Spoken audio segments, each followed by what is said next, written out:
Maya, will you marry me? You're not serious. I'm completely serious. I love you. Yes, yes, of course.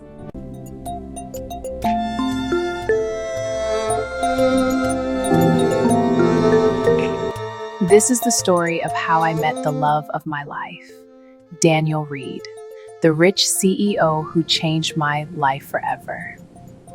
If you saw my life now, you'd probably think I always knew where I was going, like I had some master plan. The man, the peace, the stability. But I didn't. The night Daniel walked into my clinic, I was sitting in the break room eating instant noodles. Not the fancy kind, the struggling kind, counting coins and doing rent math in my head. I remember thinking, if I push this payment 3 more days, maybe I'll survive. That was my reality back then. Surviving, not thriving. It was 9:42 p.m. A patient was arguing with me about a billing error. And I kept smiling because that's what you do when you're tired but still professional.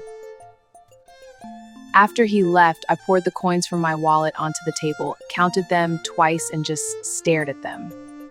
It wasn't even half. Then the clinic doors opened, and he walked in. Not loud, not dramatic, just steady. I looked up and gave him my usual, "Good evening, how can I help you?" "Good evening. Welcome to Harbor Point Medical Suites. How can I help you tonight?" You. And he said he had an appointment. Daniel Reed. I didn't know then who he was. I have a 7:30 appointment with Dr. Levin, Daniel Reed. You're right on time. That's rare this late. I try not to waste people's time. Night staff usually assume no one notices what we do. I notice. When I handed him the clipboard, our fingers almost brushed. And I don't know why, but something about that moment felt louder than it should have. He looked exhausted, not sleepy, just carrying something heavy. You could see it. He asked what I did when the clinic was empty. I told him, I work. And what do you do when the clinic's empty and everyone else has gone home? I work. That doesn't sound like the full answer. And he smiled like he knew that wasn't my thing. He came back 2 days later. Then again. And one night I just said it. You look tired. Not surface tired. Drained. Like sleep wouldn't fix it. He went quiet after that. Can I say something without you filing a complaint? You look like someone who hasn't slept properly in weeks. Not just tired. Drained.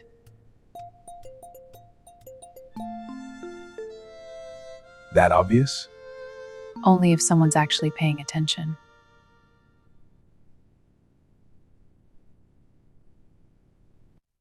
Before we proceed with the story, please like this video, subscribe, and share it with your friends. Thank you. He asked, almost surprised, "Is it that obvious?"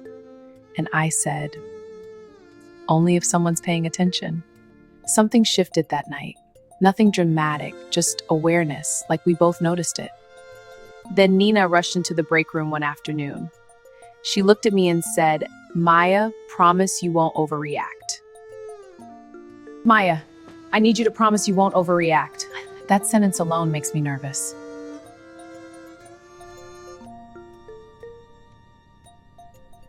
That's him.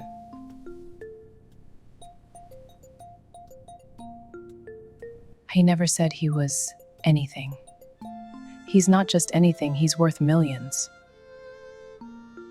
She showed me an article on her phone. Daniel Reed, CEO, worth millions. I just stared at the screen.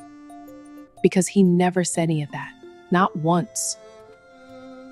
That's when I realized he wasn't trying to impress me. He was just showing up. That night, I asked him directly, "What exactly are you doing?" He didn't dodge it. He just said, "Trying to get your attention." And it wasn't arrogant, it wasn't flashy, it was simple, like he meant it. The next day, flowers arrived at work. Cream roses, soft, elegant, too expensive for a receptionist. Hid inside was a thin gold chain and a note that said he made us details. My hands actually trembled a little. When he came back that evening, I held the necklace up and asked, "What are you trying to prove?" "What exactly are you trying to do?"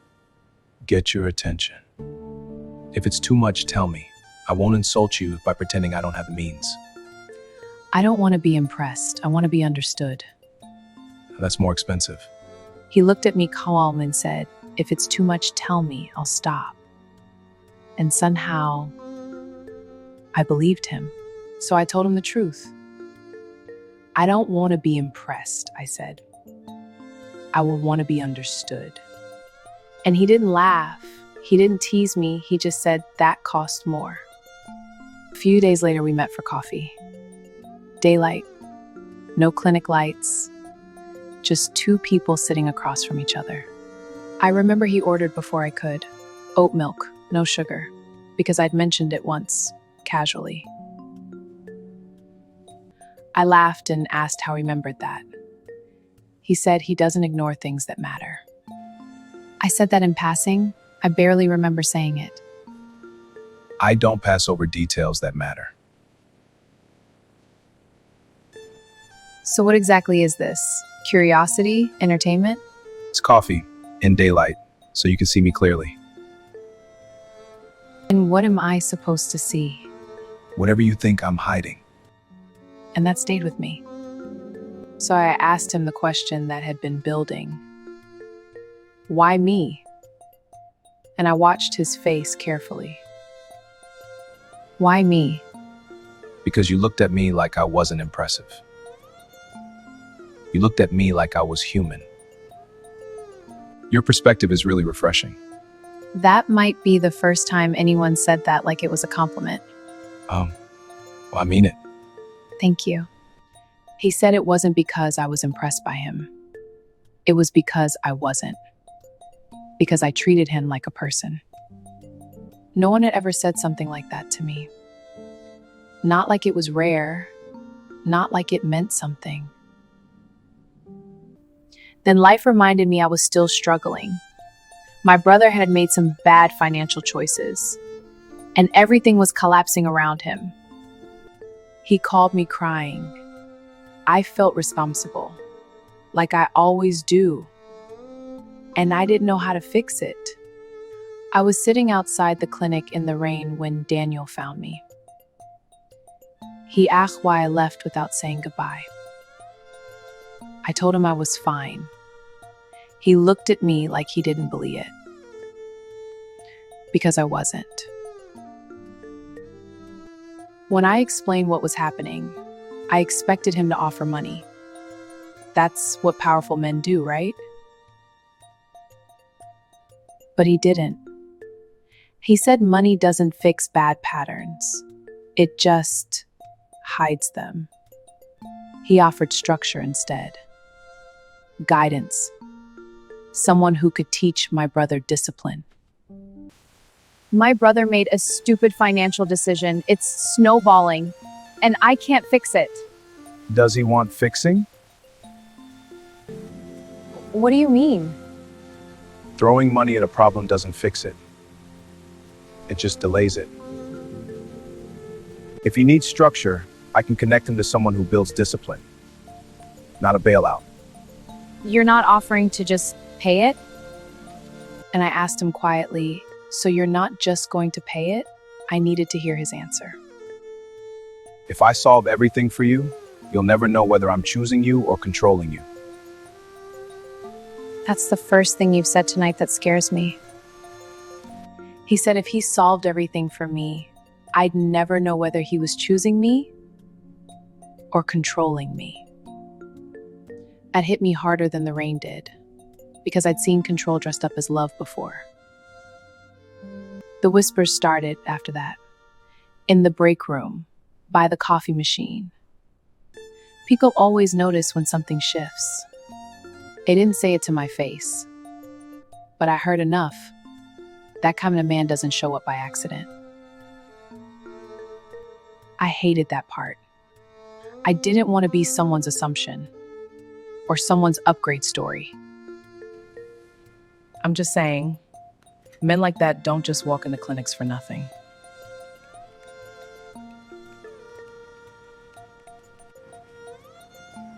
You okay? I don't want to be someone's assumption. Then don't let them define it.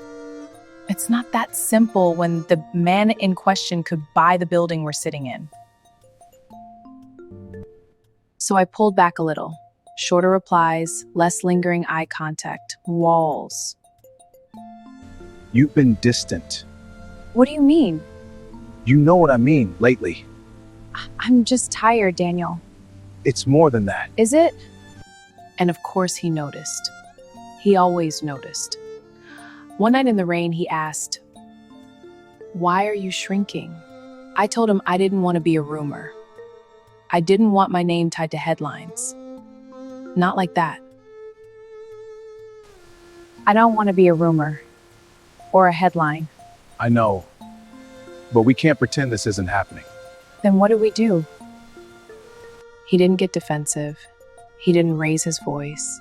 He just stepped closer, not touching me yet. You think I'm playing with you? I think power changes dynamics.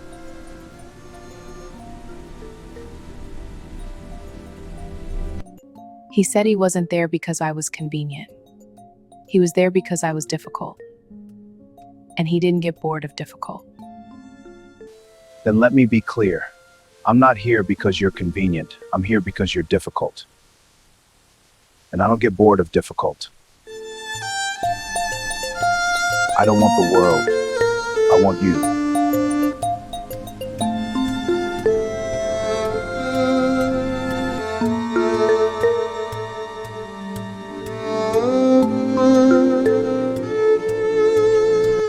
I love you. I love you too.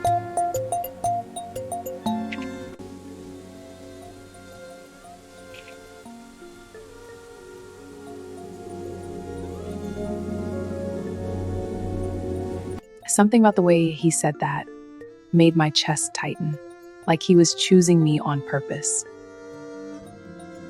And there was a second, just 1 second, where I could have stepped back, but I didn't. He lifted his hand slowly, touched my jaw like he was asking permission, and I didn't pull away. When he kissed me, it wasn't rushed, it wasn't dramatic, it was certain. The next morning, I walked into work and stopped. The reception area was covered in roses, cream, soft blush everywhere. Coworkers were whispering. Someone actually took a picture. I just stood there thinking, he really did this. You've got to be kidding me.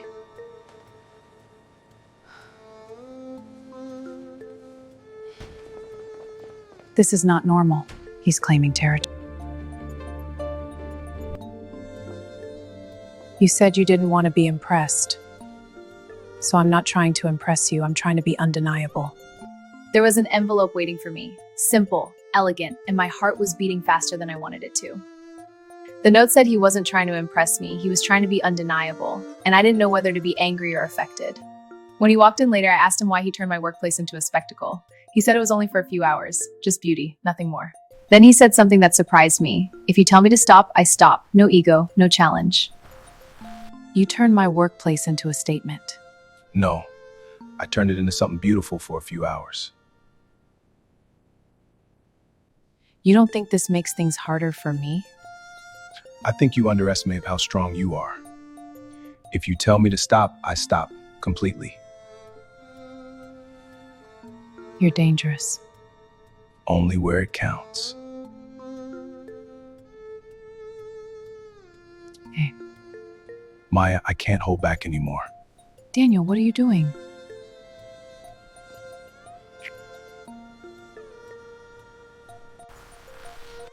And I realized in that moment, I didn't want him to stop. He brushed a strand of hair away from my face. I told him he was dangerous. He smiled and said, only where it counts. And when he kissed me again, it wasn't about proving anything. It was about us. You didn't say we were coming somewhere like this.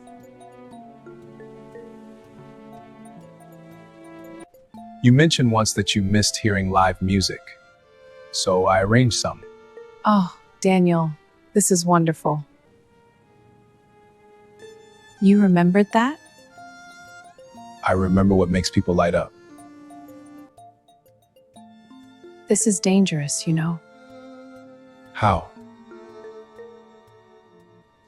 You're making it hard for me to stay rational. Maybe I'm not trying to.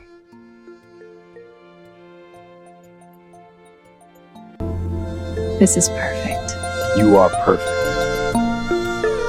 I love dancing with you. I love you.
Maya, I love you more than anything. I love you too, but sometimes I worry. Don't worry. My heart is yours always. I believe you.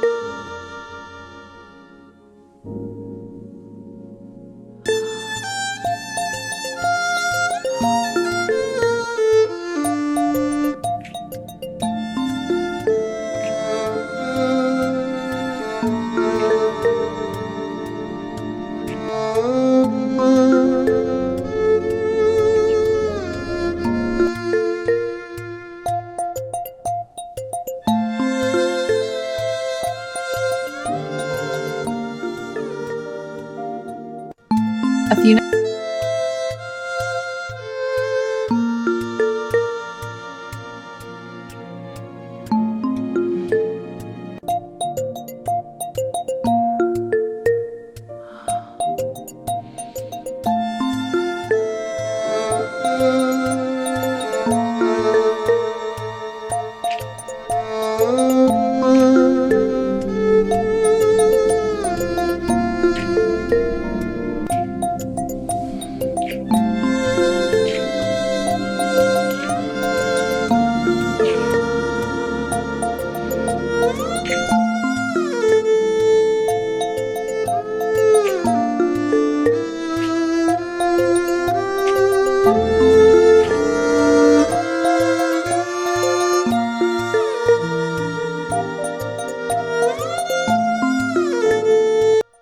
A few nights later, he came over to my apartment. Small kitchen, warm yellow light, nothing glamorous.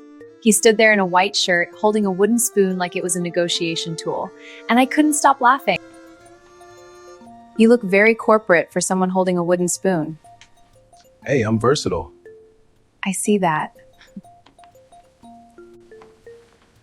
I negotiate contracts across 3 continents. I can handle garlic.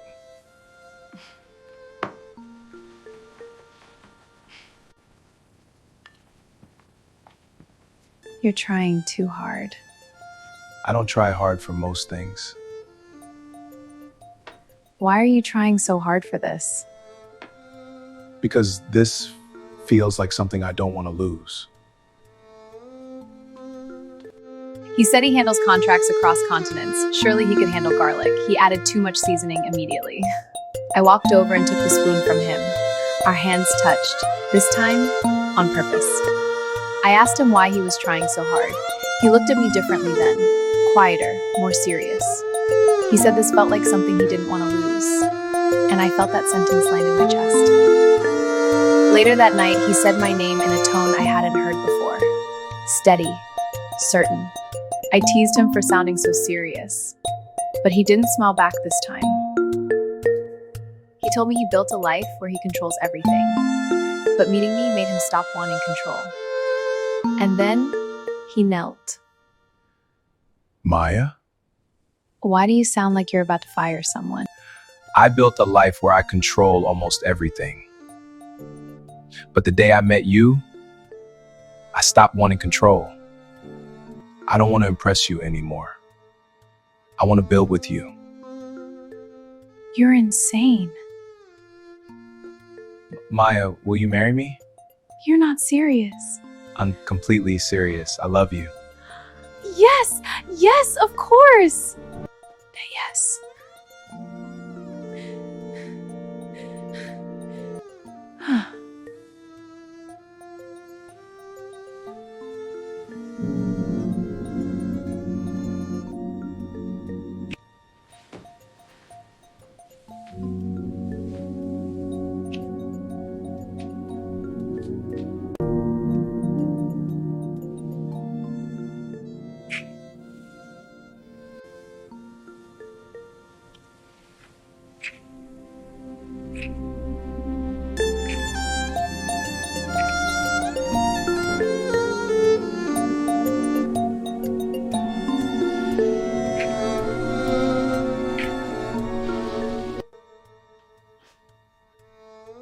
When I saw the ring, my breath left my body.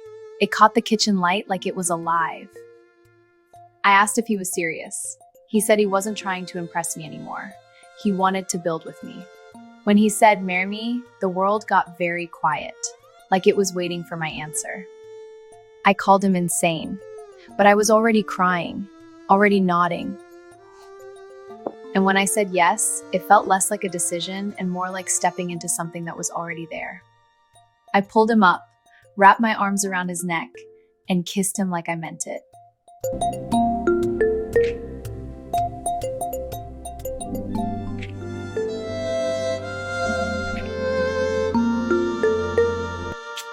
After I said yes, he didn't celebrate loudly.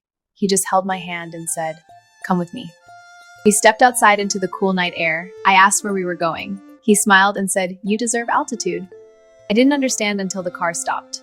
Runway lights ahead, and a private jet waiting like it had always been there. I didn't bring you here to impress you. I brought you here so the first thing you see after saying yes is how high we're about to go. You're ridiculous. I prefer committed.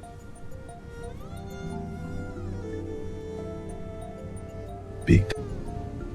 I didn't fall for the money. I know.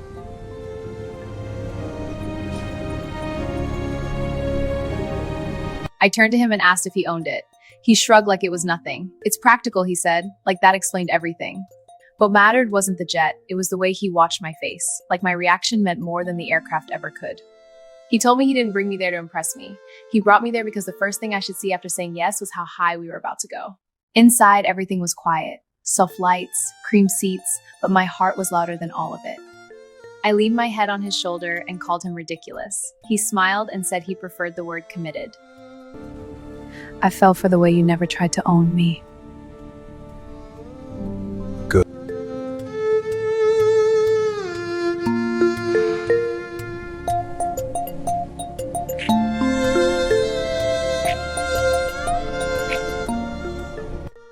As the jet began to move, I thought about that first night. The noodles, the coins, the exhaustion. Back when surviving felt like an achievement. Back when I didn't know someone was walking toward my life. I didn't fall for the wealth. I didn't fall for the gestures. I fell for the restraint. For the way he never tried to own me, never tried to fix me loudly, never tried to control the outcome. He chose me without pressure, without ego, without turning love into leverage. And somewhere above the city lights, I realized something simple. Love isn't about power. It isn't about altitude. It's about intention. And that night in the rain, when he said he didn't want the world, he wanted me, I knew he meant it. If you saw my life now, you'd think it was destiny. But it started with instant noodles. With rent notices, with a tired girl behind a clinic desk and a man who walked in and noticed the parts of her no one else did. Not because she was impressive, not because she was easy, but because she was real, and he didn't get bored of real. And maybe that's the part that changed everything. Before you go, do not forget to like this video and subscribe to this channel so that we can keep producing wonderful videos like this.